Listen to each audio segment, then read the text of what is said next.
चलिए क्वेश्चन आपका ये दे रखा है त्रिभुज का, कह रहा है कि त्रिभुज ABC एक समद्विबाहु त्रिभुज है जिसमें AB बराबर AC दे रखा है। फिर कह रहा है कि BA भुजा को D तक इस प्रकार बढ़ाया कि AB बराबर क्या है AD दे रखा है। अब ये कह रहा है तो हम ये हमारे पास समद्विबाहु त्रिभुज दोनों को दोनों समद्विबाहु त्रिभुज बनेंगे, ये ABC वाला भी और ADC वाला, क्योंकि इसकी ये भुजा इसके बराबर है, इसकी ये भुजा इसके बराबर है, तो दोनों समद्विबाहु त्रिभुज बनेंगे।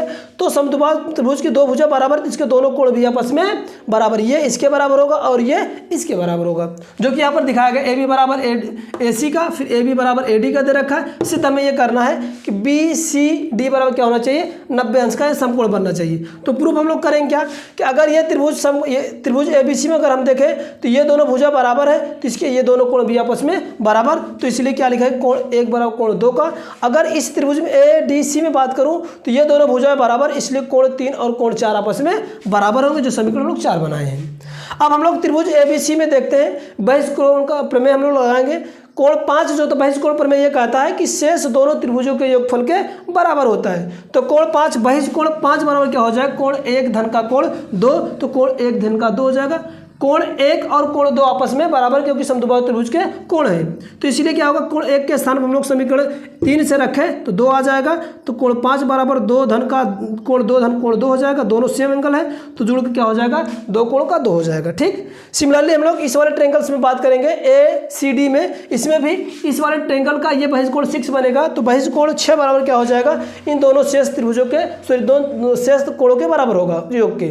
तो कोण 3 धन का कोण 4 होगा, 3 और 4 बराबर है, तो इसलिए क्या होगा कोण 3 धन का 3 होगा, तो इसको कोण 3 धन का 2 कोण 3 होगा। समीकरण 6 और 5 को हम लोग जोड़ेंगे, क्या करेंगे समीकरण 5 और 6 को जोड़ने पर कोण 5 धन का कोण 6 बराबर क्या हो जाएगा, कोण 2 धन का 2 कोण का 3 होगा। दोनों में अगर 2 कॉमन लेंगे तो बनेगा 2 धन का कोण 2 बनेगा।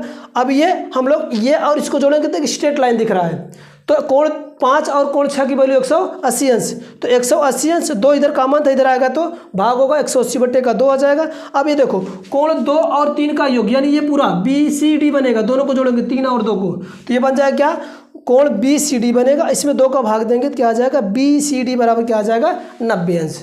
तो ये आपको इस तरह से प्रूव करना था, बस केवल आपको लगा क्या है बहिष्कोण का प्रमेय लगेगा। बहिष्कोण आप लोग जानते रहिए, किसी भी कोई त्रिभुज, जैसे अगर मैं कहूँ क्या अगर ये बहिष्कोण कर रहा हूँ तो ये बहिष्कोण बनेगा इसका, तो ये बहिष्कोण बनेगा, इसके बाजू वाला जो कोण होगा एंगल होगा उसको छोड़ दिया जाता है, छोड़ करके जो शेष बनते हैं उन दोनों भुजाओं का योग, इसका और इसके कोणों का योग जो होता है वो इस बहिष्कोण के योग के बराबर होता है। बस दोनों थ्योरम में यही लगा है।